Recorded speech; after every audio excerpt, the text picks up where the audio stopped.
On the Dear Future Wifey podcast, again, always some mess on that couch. This couple shared that the husband got his previous deceased wife tattooed on him after remarrying. He told his current wife, "She's my queen, I'll always love her." And the current wife said she respected it and allowed it because she understood he was grieving. Listen, I have deep respect for grief, but grief is not a reason to emotionally demote the woman who stands beside you right now. Imagine how deeply rooted your insecurity would have to become when you know your partner sees you as second best, but you stay anyway. What this really shows is how religion or even love is used to justify the way women shrink themselves again and again to be chosen. This isn't strength. This isn't loyalty. This is self erasure. You can honor someone's past without letting it crush your present. If you still need to tattoo your queen's name, you're not ready to love someone else like a queen. And if you need to downplay your own worth to make space for someone else's grief, that's not a relationship, that's emotional servitude. Anywho, y'all, brace yourselves for the next few videos. Let's get started, and I have more of my thoughts at the end of the video. I love being a help. I love catering to my husband. That's what I love to do. Yeah. You can tell. Like, you can tell. And I want to tell you this. Oh, Lord. When we were dating, he was still grieving. When I would come to the house, her pictures and stuff is everywhere. Didn't bother me none. Why not? Because I understood, Siobhan, though this is your husband, he still got to go through his process. And how do I look saying, all right, let's put away her memory. I'm here now. That would be so silly. 20 years with this woman, that's not going to just leave you. Yeah, exactly. So I honored her too. And if he could discard her that quickly, it's setting the precedence of how quickly he'll be able to discard you. Oh, no, we're going to honor her. We're going to go to the cemetery. Let's get flowers. I'm going with y'all. Yes. And that's exactly what she did from the beginning. This is one, I guess you can call it a test too, when we was dating. First thing I said, well, I've never been into tattoos or anything, but I wanted to honor my former wife. So I said, I'm going to get a tattoo of my former wife here with a crown and say my queen, her name is Ebony, and her name. I said, how would you feel about that? Because you would have to wake up to that every day, seeing it. And psychologically, for a woman, that's many not going to do that. No. I don't care how you've been. I don't care how anointed, saved, whatever it was. You be like, hold on now. That's just too much. She said, no, you've been with your wife for 22 years. She's like, of course, you honor her. And I said, wow. Because I didn't expect that response, really. But it was like a test, like, okay, all right, I can move forward with this. Did you get a tattoo? Yeah, I got it. Yeah. And I watched them get it. We was on FaceTime when I was getting it. She was right on FaceTime. She was coming from preaching at the airport, so in between her layoff. When we were dating, he was still grieving. When I would come to the house, her pictures and stuff is everywhere. Didn't bother me none. Why not? Because I understood, Siobhan, though this is your husband, he still got to go through his process. And how do I look saying, all right, let's put away her memory. I'm here now. That would be so silly. 20 years with this woman, that's not going to just leave you. Yeah, exactly. So I honored her too. And if he could discard her that quickly, it's setting the precedence of how quickly he'll be able to discard you. I guess you can call it a test too, when we was dating. First thing I said, well, I've never been into tattoos or anything, but I wanted to honor my former wife. So I said, I'm going to get a tattoo of my former wife here with a crown and say my queen, her name is Ebony, and her name. I said, how would you feel about that? Because you would have to wake up to that every day, seeing it. And psychologically, for a woman, that's many not going to do that. No. I don't care how you've been. I don't care how anointed, saved, whatever it was. You be like, hold on now. That's just too much. She said, no, you've been with your wife for 22 years. She's like, of course, you honor her. Because I didn't expect that response, really. But it was like a test, like, okay, all right, I can move forward with this.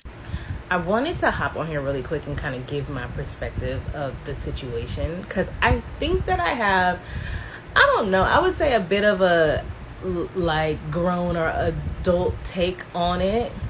Because here's the thing, grieving a spouse, especially a spouse of 22 years, is something that's going to be like continuous. It doesn't just stop, because you meet someone and all of that. The issue that I'm having is being someone that is actually very understanding. I would consider myself understanding. There is a fine line that happens. You gotta make sure that it's not becoming like a little bit pick me, right? Because it's like, you are understanding, like, of course you're grieving and all of these things, but we still need to take account of the whole relationship, right? If you're too deep into the grieving, then it probably isn't ideal to move on yet, right? Friendship can develop and you can build that, and then when you get to a place where you're welcoming in someone new, of course the memory of the wife will always be there. But what was problematic for me was when he said it was a test in the relationship. I don't know what the deal is with the whole testing thing, but it annoys me simply because I would always say, why didn't you think to get the tattoo before?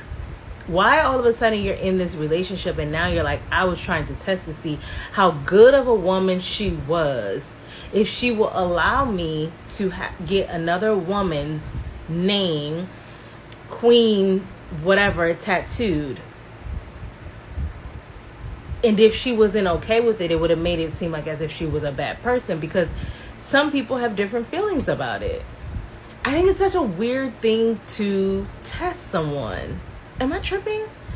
But the whole thing for me is giving a little pick me, a little, right? Understanding and pick me can be kind of like, it's giving, because I think that there probably should have been a little bit more time that maybe she allowed him to grieve, instead of it being like, I don't know, and maybe it was just the way that the story was told. It just was given like, I knew that this was my husband, this was my man, and he was still grieving his wife, and it was like, of course, but it gets a little like, I don't know, sometimes it could have just been like a friendship, and like, yeah, I don't know. Tell me what you think. Someone please tell me, where are these men on the Dear Wifey podcast finding these women?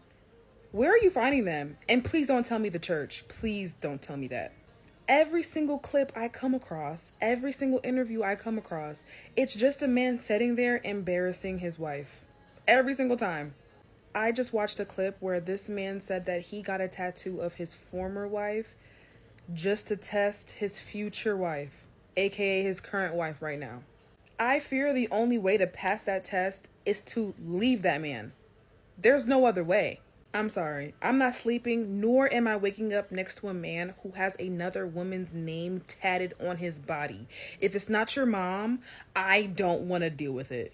Another thing that grinds my gears with this podcast is the fact that they use God's name in vain with this. God does not co-sign stupidity. He doesn't co-sign adultery. So for the love of God, ladies, stand up. So like, what's good, girl? Let's really get the fuck into it. What's good? Bitch, when I tell you that I thought I was the dumbest bitch in the United States of America, baby, there are dumber bitches out here than me. Yes, it is. Yes, I know it's hard to believe, bitch. I know. I was shocked, too. But them bitches on that Dear Future White podcast, girl, the way that y'all sit there and nod, and oh my God, and yes, and he still loves Nicole. He does, but I got the ring and a wife. You dumb bitch. You dumb fucking bitch. Girl, I want you don't know how many of y'all I just wanted to. Ooh. What? Girl. You sitting there looking stupid. The fuck is wrong with you? You know what? A lot of that shit was spell work too, bitch. You think everybody know, bitch? I know. I know what the fuck spell work look like, bitch. A lot of that shit was spell work, bitch. You got the man though, and you got the kids, and you got the ring, bitch. But you ain't got his heart with your stupid ass. And that's the most important thing. That's what every bitch want in life. A bitch want a nigga heart. A bitch want a motherfucking bitch heart. And you ain't got that. You ain't gonna never have it. Because every day, your karma will be for that man to remind you that you're not who he wanted. He just settled for you, bitch. You were second. And that's the sad part about it. That is the sad fucking part about it. That's the sad part. That shit is crazy. Like, I can't believe that y'all really just be sitting there just nodding and shaking your fucking head on that Dear Future Wifey podcast. I couldn't do it. Lord, please, Lord, Lord, please, take me the fuck up out of here. If I start acting like that, Lord, take me the fuck up out of here. Take me out. Cut me short. Cut it short. Cut it the fuck short. For real. Cut it short. And I ask you, Big G-O-D. Big G-O-D. My man. I ask you, Big G-O-D. I ask you to keep that type of energy away from me. Do you hear me? Keep that type of fucking energy from away from me. Allow that type of energy to move the fuck around me. Please, Lord. Please, Lord. Jesus Christ. Oh, my God. I just be shaking. I don't say anything. All I could do is shake my head. I could just shake my head. I wish you desperate bitches nothing but the best. Do you understand? You go ahead and move around. Good day, bitch. Lord help him. Lord, matter of fact, take him out, Jesus. I'm gonna tell you this. A lot of these people who go on their podcast, Dear Future Wifey, baby, some of the women are weird. The man will be like, yeah, you know, when I first met, she was funky and stuff, and, you know, she smelled like fish, and, you know, I wasn't really into those who smell like fish, and she up here like, yeah. Girl, like, y'all just be, it's some stuff y'all just really need to take to your grave. It's just some stuff you need to keep between you and your partner. Like, y'all be telling us stuff thinking like that's a testimony. Some of y'all were stupid. Some of y'all did not get a prize. You just settled for what was given after. What's that word? I can't think of the word. You know when you don't win first place, and I can't think of that word. Some of y'all, that's how y'all give me with y'all marriage. You know, I wasn't the prize. What is it? A consolation prize? I think that's what it is. Y'all like, well, I'm the consolation prize. You know, he wanted a car, but he settled for this box of, you know, rice. Like, what the heck? And y'all just be over there like, yeah. Call it a test too. But I wanted to honor my former wife. So I said, I'm going to get a tattoo of my former wife here with a crown and say my queen, her name was Ebony, and her name. I said, how would you feel about that? Because you would have to wake up to that every day, seeing it. Did you get tattoos? Yeah, I got it. Yeah. And I watched them get it. At this point, I hope to put a 300% tariff on microphones because the only time you guys want to sit in front of one is when a woman is being humiliated and embarrassed. Every week it's the same thing. Some couple where some married woman is talking about all she sacrificed in order to be a wife. And if the single women in the audience wouldn't put up with what they put up with, then quote unquote, that's why you're single. It's one thing if he already had the tattoo and he was married for 22 years and you're like, you know what, I can't worry about what's already done. But the man got the tattoo with you right there. Why didn't he decide to get the tattoo in the 22 years that he was married? Why did he wait until he met you to finally get the tattoo? Because like he admitted, it was a test. He wants you to know that she is the number one love of his life. He had you coming into his life knowing that you were second and that you always will be. He said he wanted you to wake up every day to see the tattoo of her, to remind you of your place in his life. If he knew he needed more time to grieve, he should have told that to you up front and asked you to give him more time. Why is it always the man talking about all the humiliation that his wife was willing to go through in order to become... If the Dear Wifey podcast isn't the definition of toxic, then I don't know what is. Because what do you mean you got a tattoo of your ex-wife while you were dating and trying to marry your new wife? You can call it a test too. When we was dating. First thing I said, well, you know, I've never been into tattoos or anything, but I wanted to honor my former wife. So I said, I'm going to get a tattoo of my former wife here with a crown and say my queen, her name is Ebony, and her name. I said, how would you feel about that? Because you would have to wake up to that every day, seeing it. And psychologically, for a woman, many not going to do that. Did you catch what he said? He said he was not into tattoos. Then why would you want to get a tattoo now? This man didn't get a tattoo while he and his ex-wife were dating. He didn't get a tattoo while he and his ex-wife were married. He didn't get a tattoo while he and his ex-wife were separated and divorced. He waited until he was in a whole new relationship, with a new woman to get a tattoo of his ex-wife? Make it make sense. You can't, because it don't. Notice he mentioned the psychological toll that it would have taken on his new partner. That goes to show you he thought about it. He sat down and thought about it. Still, he saw no problem putting her through what could possibly be psychologically challenging for her. And the host is there kikiing and laughing at this woman's expense. I think the worst part of this is her justifying the mistreatment that he put her through. Because I think a lot of us grow up as women thinking that mistreatment is just physical. But that mental stuff be hitting, okay? When we were dating, he was still grieving. When I would come to the house, her pictures and stuff is everywhere. Didn't bother me none. Why not? Because I understood, Siobhan, though this is your husband, he still got to go through his process. I don't know, food for a thought. But if a man is still grieving his past relationship, baby, he is not ready for a new one. Hear me out. I don't care what a woman looks like. I don't care what kind of physical attributes of society that a woman does not fit into. No woman deserves to be treated like this. No woman deserves to have to go through and navigate hard and struggle and pain in order to say, I have a man, or I have a relationship, or I'm in love. This don't make no sense to me. I'm so sick of podcasts. Like, that Dear Future Wifey podcast is the most toxic podcast I've ever seen. Like, you literally have couples glorifying, especially on the male side, glorifying, dragging their women for filth. And the women basically being settled for. Like, oh, I married her. It's the way, listening to these stories, I'm just like, y'all could have kept that to yourselves, because none of y'all women are giving real advice. All y'all are trying to make it out to be is that, oh my goodness, God helped as far as the marriage, or oh my goodness, he came back to me and he proved to me. No, that man dragged y'all for filth. One dude said he done got his former wife tattooed on him. The other dude, he done told his wife he calls her all type of B. She ironed his woman clothes. These are men who literally from the beginning did not want these women, did not love these women, settle for these women, marry these women, and now they're on this podcast trying to explain to y'all the struggles of marriage. No, y'all were just trash. Y'all were trash husbands. And y'all ended up finding women who would accept trash. Like, I'm sorry, that is the worst podcast. Like, I've seen some crappy podcasts, and that is in my top 3 of the worst podcasts, because it spits out nothing but toxicity. He was still grieving. When I would come to the house, her pictures and stuff is everywhere. It gets to a point where we just got to stop intellectualizing this and making think pieces and just call it what it is. These people are dumb. They're stupid. Something ain't clicking up here. No need for a long stitch. They're just slow. Thanks for coming to my TED Talk. Y'all, I am grieved. I'm grieved with the climate of conversations that we're having around Christian marriages. Y'all seen it.